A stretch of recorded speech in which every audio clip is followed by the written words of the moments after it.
A nós descei divina luz, a nós descei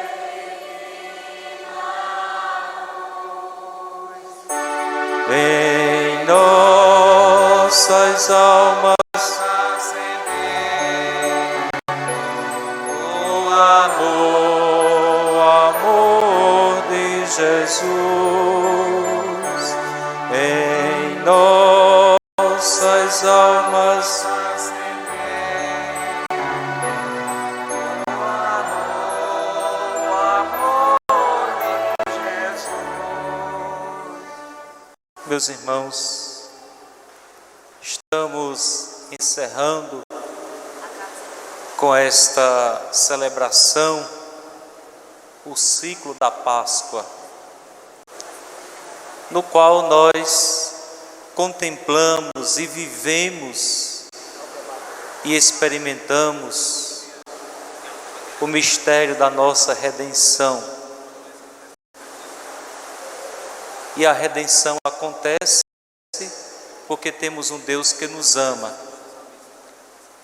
A redenção nossa acontece porque Deus, por seu amor, resolveu nos redimir dos nossos pecados.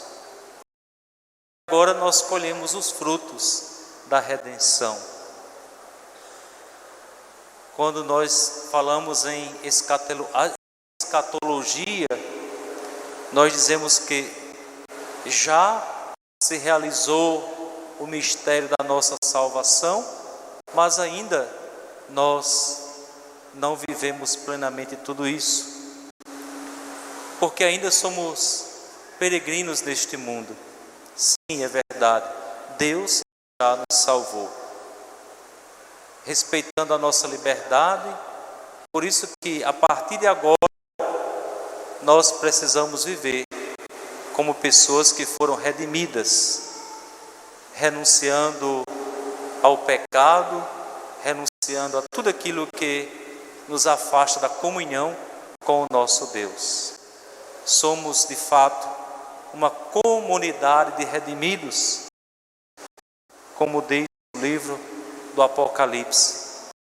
Grande multidão que teve as suas vestes alvejadas no sangue do Cordeiro, e o Cordeiro é Jesus. E o Senhor envia sobre a comunidade dos redimidos, que são os seus discípulos, que é a igreja, o seu Espírito, para manter sempre a comunhão conosco e nós podermos manter a comunhão uns com os outros e com o próprio Deus. Esta solenidade de hoje chama-se Pentecostes. É a efusão do Espírito do Senhor sobre toda a comunidade dos redimidos. Para o autor da primeira leitura, os Atos dos Apóstolos, são 50 dias após a Páscoa, a ressurreição de Jesus. Mas para o Evangelho de João, é no dia da própria ressurreição. E temos aqui uma razão,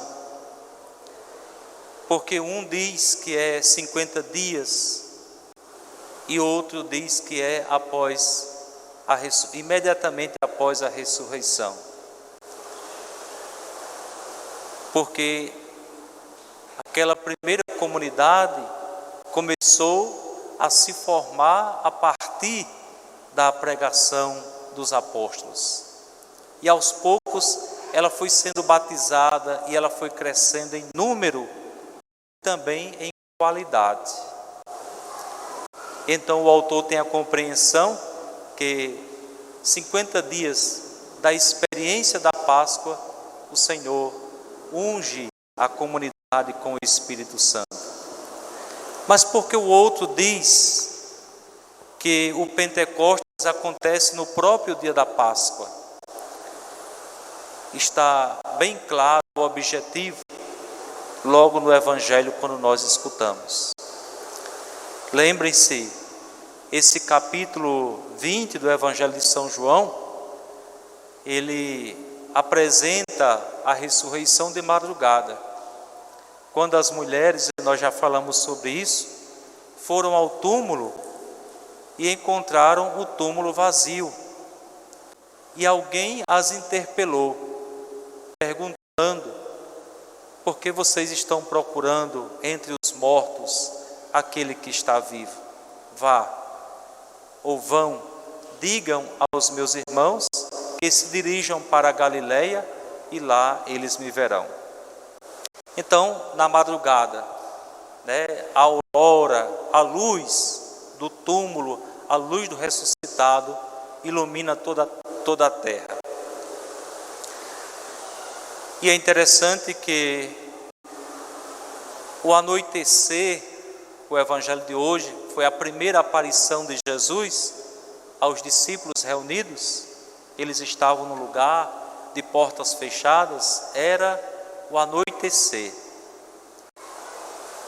Se a gente tivesse aqui uma visão rural, hoje em dia já tem energia elétrica, mas no meu tempo de criança não, era luz de lamparina.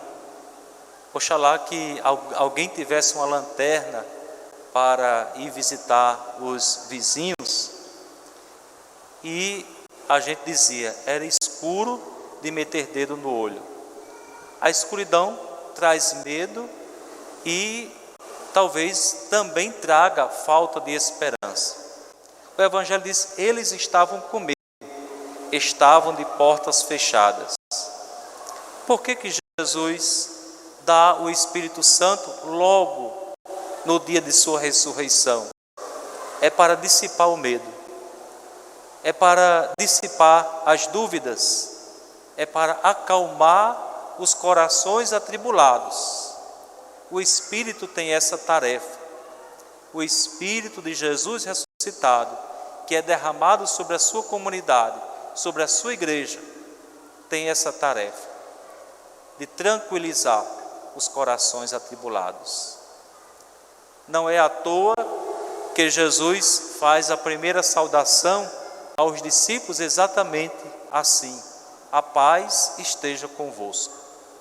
Como Jesus iria pedir que aqueles seus discípulos pudessem continuar a sua obra se os seus corações permanecessem intranquilos ou insensíveis? Então, o Espírito derramado é para promover a paz, é o Espírito da paz. Depois, quem vive a paz experimenta também perdão. A comunidade de Jesus não pode ser uma comunidade dividida. Jesus, inclusive, diz aos seus adversários, quando o acusaram de expulsar demônios pelo príncipe dos demônios, Belzebu, Jesus diz, se é pelo príncipe dos demônios que eu expulso os demônios, então como ele poderia permanecer? Porque se dividir, não permanece. A falta de unidade, a falta de união, divide, e a divisão provoca rupturas profundas, que levam a separações, que levam a rixas, e uns se colocam contra os outros. Jesus passou boa parte do seu ministério ensinando que a sua comunidade devia viver a experiência do amor, a experiência da paz, a experiência da unidade. Por isso, a segunda tarefa do Espírito para os discípulos de Jesus e para a igreja é promover o perdão. Jesus diz: recebei o Espírito Santo. A quem perdoardes os pecados, eles lhes serão perdoados. A quem os retiverdes, eles lhes serão retidos. Mas é claro que, como a gente já aprendeu que o Espírito é livre, nós não podemos dizer que as tarefas do Espírito são só duas, são múltiplas. Jesus também ensinou aos seus discípulos, porque o Espírito é paráclito, é advogado, é defensor, é iluminador, é princípio criativo, porque Jesus sabe que a sua comunidade enfrentará muitas crises e é necessária a criatividade do Espírito para que a comunidade possa superar as crises, dirimir as questões. Então, são múltiplas as tarefas do Espírito. Uma dentre as que eu já citei, e fora muitas outras, qual é a tarefa, quais são as outras tarefas do Espírito? Eu vou citar apenas mais umas 2 ou 3. Vamos à primeira leitura de hoje. Logo no capítulo 2 dos Atos dos Apóstolos. Uma confusão danada.